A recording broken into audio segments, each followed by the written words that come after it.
Alright, the moment you all been waiting for, or at least some of you.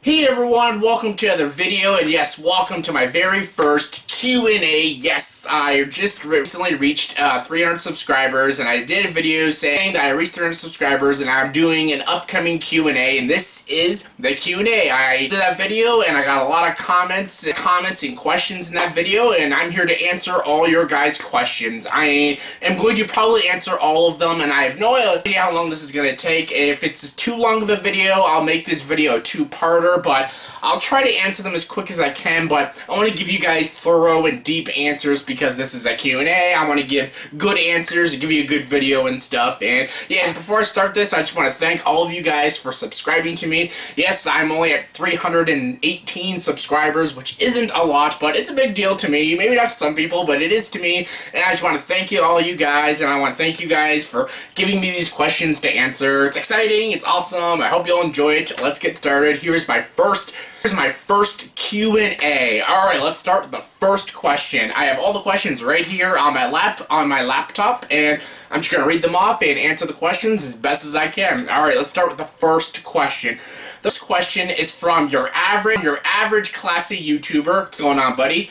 He says, what was your favorite movie to review on this channel? Also, congrats on 300 subs, man. Thanks, man. Thank you for subbing. And yeah, alright, what was my favorite movie review on this channel? Alright, well, there's a lot of videos I liked doing. I liked doing, like, my top 10 favorite Buffy the Vampire Slayer episodes. That was a fun episode to do. But, like, movie reviews, one of my favorites was reviewing Star Wars Episode 7, The Force Awakens, is because I haven't seen a Star Wars movie in theaters since the fucking prequels, and it was good to see a great Star Wars movie in theaters. I never experienced that because I was never alive when the original Star Wars came out, so actually seeing a truly amazing Star Wars movie on the big screen was so good, and I just fanboyed out in that video. It was like a 10.5-minute review, and it was a lot of fun shooting that review, and I loved talking about The Force Awakens, and yeah, that was a great review to do.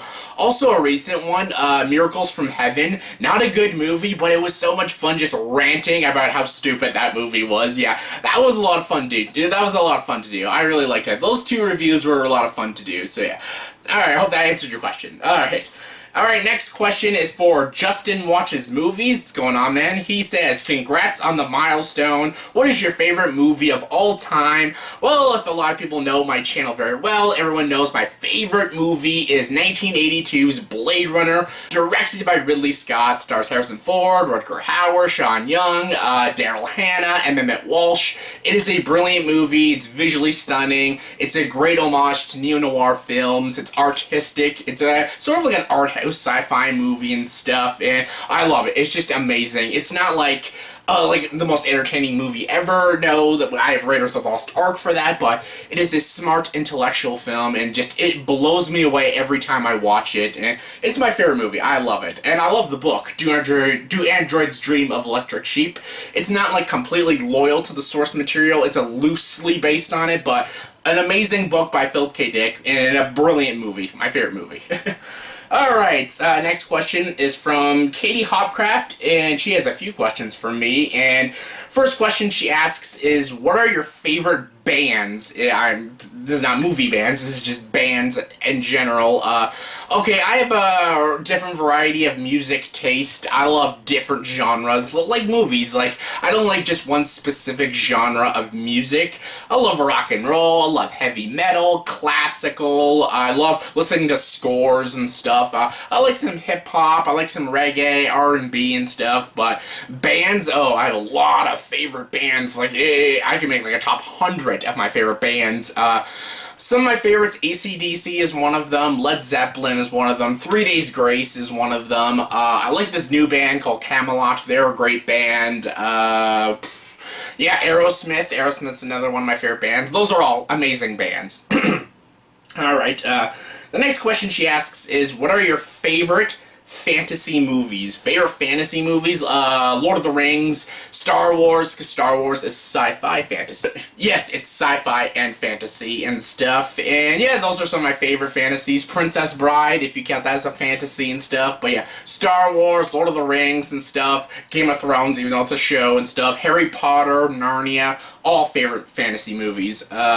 Next question, she says, is what do you think of The Iron Giant? The Iron Giant is one of the greatest animated movies out there. It's so underrated. Came out in 1999, directed by Brad Bird. It's the best Brad Bird movie, and that's saying a lot because Ratatouille's amazing. The Incredibles, Tomorrowland, Mission Impossible, Ghost Protocol, all brilliant films, but The Iron Giant is hands down his best film. I love the movie. I love the characters. I think Roger Ebert said it the best. He said the movie is so compelling, you completely forget you're watching moving objects. You don't realize you're watching an animated movie because it's so compelling, it's so realistic, it's so riveting, and yeah, I love The Iron Giant. And the last, she says, is, have you seen Irreversible? Irreversible. Is that what it is? Irreversible. I have not seen it. I have never even heard of it. I'll give it a watch, though. Alright. Alright, next question is from Joey Taylor. What's going on, buddy? He says, do a top 10 worst movies of every decade, if you know what I mean. I know what you mean. And yeah, because I did, in my past videos, I did my top 10 favorite movies of each decade. I did it again with the sci-fi movies and stuff, and I was thinking about doing it again with animation films, but yeah, doing the worst movies of each decade sounds like a lot of fun. I might do that. Alright, Vegeta Fan 90001 says, do you like Kingdom Hearts? If so, which is your favorite? I haven't played a lot of Kingdom Hearts. I'm not a huge gamer. I did play some video games when I was, younger and stuff. I still occasionally do. I play a little bit of Kingdom Hearts, so I can't really pick a favorite, because I haven't played enough of them. I don't know so much about it to pick a favorite, so yeah, they're all good, all the ones I've played and stuff. So yeah, sorry about that. I'm not a huge gamer, but I heard they're amazing. I played a few of them. They're really fun. Alright, next is from Emperor Dude. What's going on, buddy? He says, congratulations, dude, and he says, if you could direct one type of movie, what would it be? Like, if I was a director, like a genre? I'd probably pick a thriller. I love to direct a claustrophobic thriller. If everyone knows, like me very well, my favorite type of thrillers are claustrophobic thrillers, because there's so many types of thrillers. There's like supernatural thrillers, psychological thrillers, dramatic, political thrillers, but claustrophobic thrillers are my favorites, like 10 Cloverfield Lane, Phone Booth, Buried, Rare Window, and like those are very claustrophobic, and I love to direct a movie like that. Not like always a movie like in like just a box or something, like Phone Booth, he's just in a phone booth or something. Just something that is very tight and closed in. Like Rare Window, the whole movie takes place just in his apartment building. I love that idea. Like Rope, another Hitchcock movie, Rope. That is such a claustrophobic thriller. I love to direct a movie like that. Like those type of thrillers are like my favorites. I love it. That's why I love Hitchcock so much, and yeah. Alright, next is from Really Anything. He says, what is your least favorite movie of all time? Least favorite. I did a top 10 worst movies of all time, and my least favorite is The Last fucking Airbender. Yes, directed by M. Night Shyamalan, ding dong. M. Night Shyamalan. I love M. Night Shyamalan, some of his movies. He's a great filmmaker. Sixth Sense, Unbreakable, great movies. The Last Airbender is an atrocious abomination of filmmaking. I hate it. Everyone knows, you should know, that Avatar The Last Airbender is not only one of my favorite shows of all time, but it's my favorite cartoon. It's better than almost any anime I've ever seen. It's so brilliant. I love it. I've seen it probably more than 12 times. It's so great. The characters are just so timeless characters. They're so likable characters. I love them. They're so innocent, too. The villains are so great. The visuals are fantastic. The designs are fantastic, and it's also a great action comedy. Apparently this movie just sucked out all the comedy because there's no comedy in it. It's just a generic sci-fi action movie, and I guess he was like, oh, it's good for the kids. I don't even think children would even like that movie, and I hate it. I hate it so much. Last Airbender is my least favorite movie of all time. I fucking hate that movie. Alright, next question is from Beast Mode 7899. He says, please, Jay, rank James Wan's movies like Dead Silence, Insidious, Conjuring. Alright, so do a ranking of James Wan's movies. Yeah, I could do that. Yeah, if he's a great director, I could do that. Alright, next question is from Super Mario Fan 03. What's going on, buddy? And yeah, he's got 3 questions for me. And first one is, if you have an opportunity to fire one director, who would it be? I might pick Michael Bay, but every 12 years, Michael Bay does a good movie. Like, he does The Rock, then he does 13 Hours and stuff. So, every, like, decade, or a little bit more of a decade, every 12 years, I'd say, Michael Bay does a good movie. So, he's not completely useless, but he kind of is. But if I could fire one director, I was going to say Dennis Dugan, but that won't stop Adam Sandler from making crap, so that's not going to do anything. So I'll pick Uwe Boll. Uwe Boll doesn't do anything good, so yeah, Uwe Boll.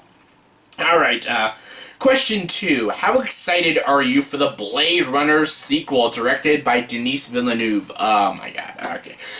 As you all know, Blade Runner is my favorite movie of all time, and Blade Runner 2 is so unnecessary. There doesn't need to be a Blade Runner sequel.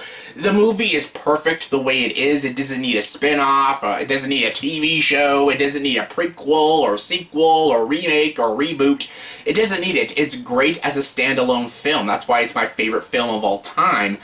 But, yeah, I'm not, like, excited for it, because why should I? That's my favorite movie. There's no way it's going to be better than my favorite movie of all time, but it does have some good things. Like, I love Denis Villeneuve, and he actually is a perfect choice to direct a Blade Runner movie, because his style and his tone of his movies are very Blade Runner-esque, and yeah, he does neo-noir movies. He does very dark and gritty movies, like with Sicario, Incendies, Enemy, and Prisoners. He's an amazing director, and I think he could do a good Blade Runner movie. And it also has Harrison Ford returning, and it's got Ryan Gosling. Big fan of both those actors, so I'm more curious. It's unnecessary, but I am very curious. Alright, question 3. Have you ever played Pokemon Go? And if so, what are your thoughts? I have not played Pokemon Go. No, I have not. A lot of people say do it. I probably will eventually, but not yet. Not yet. Alright. Alright, next question is from D Vito C. He says, if you... This is a knee slapper. If you could be locked in a 6-star hotel room with any character and have as much sex with her as you want for 24 hours, who would it be? I'm choosing Sharon Stone in Silver. Good choice, buddy. Good choice. So any movie character, have intercourse with in a 6-star hotel room and spend as much time with her, well, for 24 hours and stuff. You said movie character, yeah, any movie character. I'd probably pick Natasha Romanoff / Black Widow, because you know what? It's Scarlett Johansson. She looks fantastic in the Avengers and all those movies, and she looks like she knows what she's doing in the bedroom. I'd pick her. It'll be a good time. Be classy too. We'll drink some champagne, even though I don't like champagne, but we'll drink some champagne.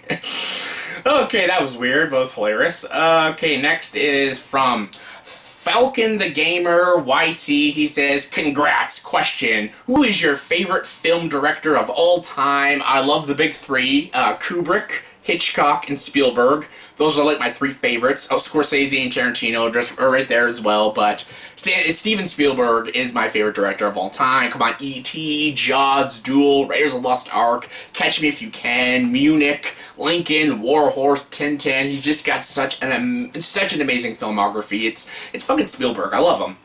Alright, Brad Sega asks, will you read this question? I just did.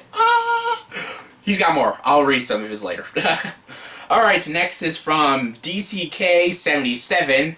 He asks, if you were forced to watch a movie 5 times in a row, what would you choose? Batman and Robin or Norm of the North? That is just cruel. So I have to watch a movie 5 times in a row, and it has to be either Norm of the North or Batman and Robin. Like, God, those are fucking terrible movies.